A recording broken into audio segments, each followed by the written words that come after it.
Hello po, good morning sa inyong lahat. Today, share ko po sa inyo yung aking cheesy ensaymada. Pagdating dito sa all-purpose flour, 2 cup and half. Instant dry yeast, 1 tablespoon. At ito po ang ating sugar, 3 tablespoon. At ito po ang ating 2 egg yolk. Ayan. Tsaka po 2 tablespoon na powdered milk. Nakakalinamnam po yan. Tsaka half teaspoon vanilla. Tsaka ito pong butter natin, 3 tablespoon. Mamaya po natin gagamitin yung dough na. Fresh milk ay 1 cup. Warm po. So ngayon, kagsasamahin lang po natin lahat. Ito po, lalagay na natin dito sa ating lalagyan para gagamitan po natin. Kung gusto nyo pong init sa kamay, gumamit po kayo ng extra flour para hindi yung dough nyo. Ito po yung ating flour. Ayan. Ito yung pong ating yeast. Yung pong ating egg yolk. Powdered milk, pagsasamahin lang po lahat yan. Yung ating vanilla, ayan. Yung ating sugar, salt, ayan po. Then, ito pong ating warm pressed milk. Then, paikot na po natin yan sa machine. Ito pong butter natin na to, mamaya po natin ilalagay yan kapag medyo elastic na po yung dough natin. Pakita ko po sa inyo. Ayan na ho, dahan-dahan lang muna po yung machine nyo para mahalo siya. Kung sa kamay nyo po siya imamasa, so gagamit po kayo ng extra flour para hindi didikit sa kamay nyo. So ayan, pag elastic na po ng konti yung dough nyo, pwede na po natin lagay ngayon itong ating butter hanggang mag-smooth na po yung ating dough. Ayan.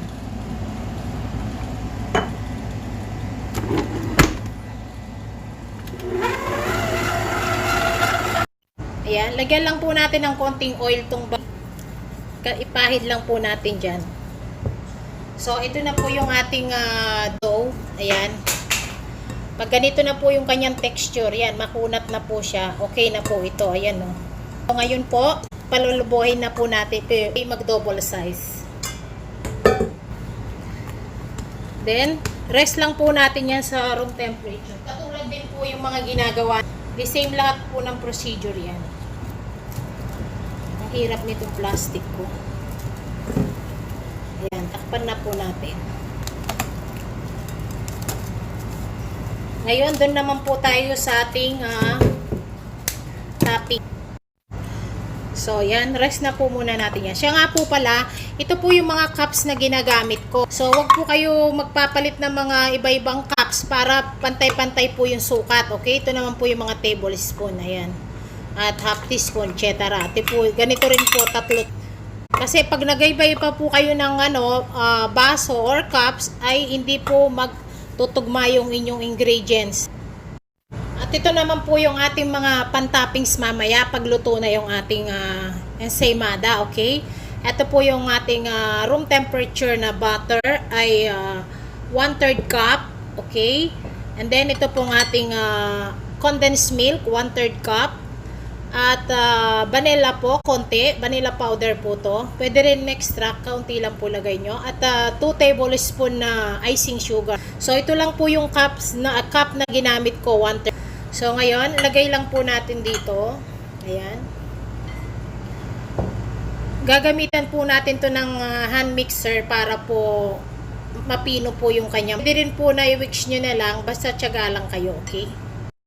So, sunod na po natin yung butter. Ayan. At ang ating vanilla powder. So, start na po natin hanggang mag-smooth po yung ating butter. Kung wala po kayo nito, i-mix nyo na lang po siya, kaya lang, tiyaga lang. Okay? Ang po natin siya i-speed ng malakas, okay? Yung katamtaman lang, number 1 lang. So, pag ganito na po yung kanyang texture, ayan, pwede na po to, pampahid natin yan. Malapit na pong matapos yung alsa ng pag-dough natin, okay? So, lagyan na po natin ito ng butter. Ayan, kaskasan po natin sila dito. Ayan. Lahat po ito, okay? Kung ano po yung gagamitin yung pang molde. So, kaskasan nyo lang po ng butter. Malapit na rin po yung ating dough. Kaya ready na natin to. Ito na po yung dough natin. Ayan, nag-double size. So, ngayon, magka-cut na po tayo Pahulmain na natin sila. Fresh lang po natin siyang ganito. Then, lipat na po natin dito. Press lang po natin muna ng ganyan. Hanggang mawala po yung kanyang hangin.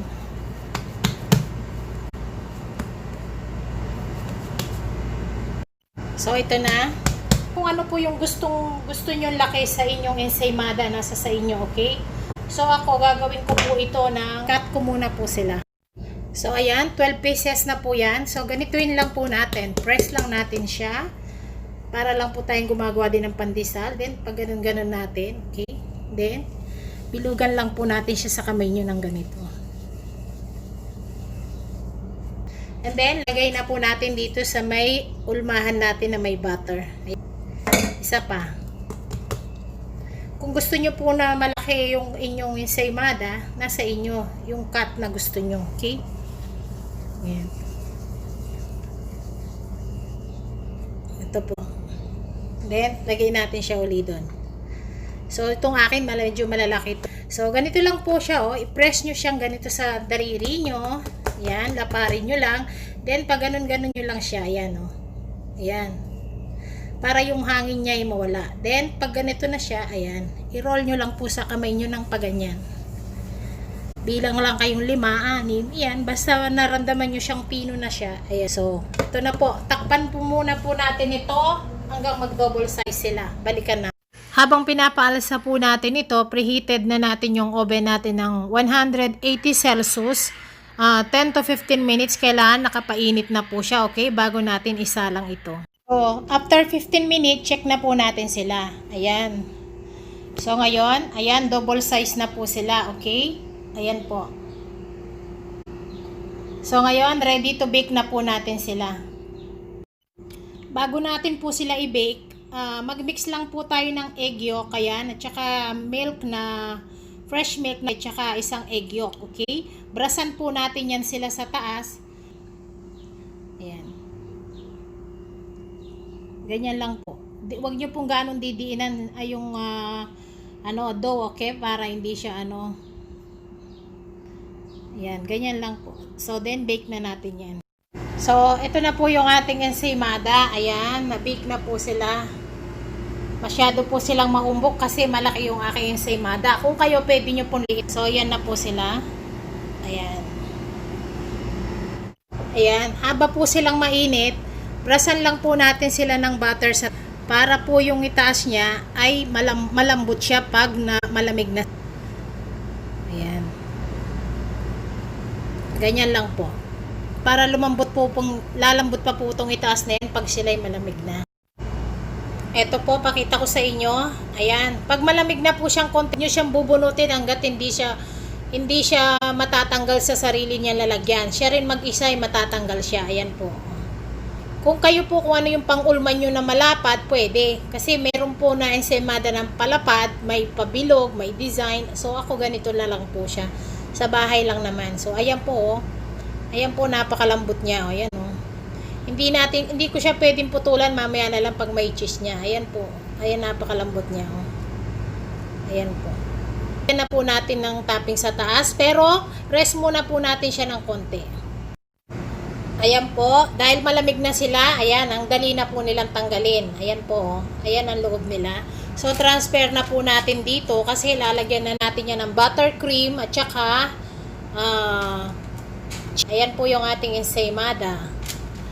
So, inawakan ko na po kasi malinis naman ang kamay ko. Naman din ang kakain. Ayan po, nakita nyo kung gaano sila kalambot, di ba? Ayan po, kung gaano siya kalambot at babalik din siya sa dati niya. Ayan o. Tapos babalik din po siya doon. Ayun. Ito pa po. Ayan.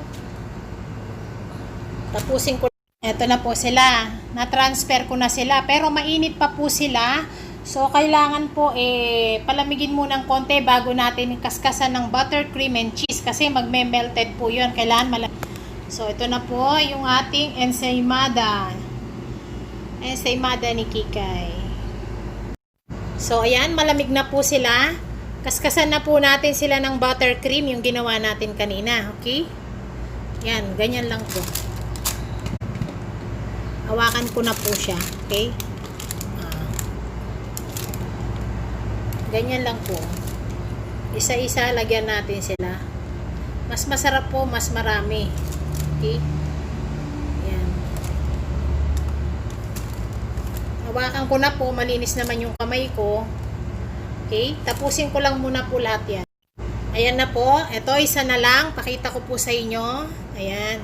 Kailangan kaskasan nyo po siya hanggang dyan ng maraming buttercream para po special siya at masarap siya. Ayan. Pakikot lang po pag ano, no. Hawakan ko na po kasi malinis naman po yung kamay ko tsaka ako lang naman po yung kakain. Pero kung titinda nyo po, gumamit kayo ng ano, pang sapin para yung mga ibang tao kasi medyo maselan yung bumibili. So ako pambahay lang po to. So ayan, punong-puno po siya. Lagyan nyo po marami, huwag nyo siyang tipirin sa buttercream, pas lalo siyang masarap. Okay? Ayan po. So ayan, nalagyan na po natin sila. So kuha lang po tayo ng icing sugar. Okay? Konti lang po sa taas. Okay? Ayan. Para lalo siyang mas yummy. Pero kung ayaw nyo silang lagyan, pwede rin. Ako kasi gusto ko sa ensaymada ko yung manamis-namis pa siya. Icing sugar po ito. Pagtapos po ng icing sugar, ito, cheese na po yung ating ilalagay. Ayan. Ganyan po. Dadamihan po natin yan ng cheese. Okay? Tapusin ko lang po lahat pa. Ito na po yung ating ensaymada, cheesy ensaymada. Ayan po. Okay. Ayan po sila. Kailangan marami pong cheese sa taas para lalo silang yummy. Okay. Ayan, dinamihan ko po ng cheese yan. Ayan o. Ayan po sila. So, sana po nagustuhan nyo. Try nyo po ang aking special cheesy ensaymada. Okay. Buksan po natin yung isa at pakita po. Ito po, pakita ko po sa inyo itong isa, okay? Para po makita nyo kung gaano siya kalambot. Ayan. Ayan po sa loob niya. Hawakan ko na po, ako naman ang kakain. Ayan po yung loob niya, oh. Ayan. Ayan po, at napakalambot niyan. Tinapay niya. Okay? So, hawakan ko na po siya. Ayan.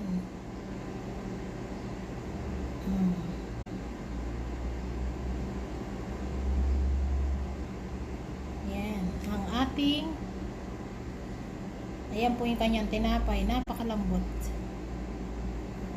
So, okay.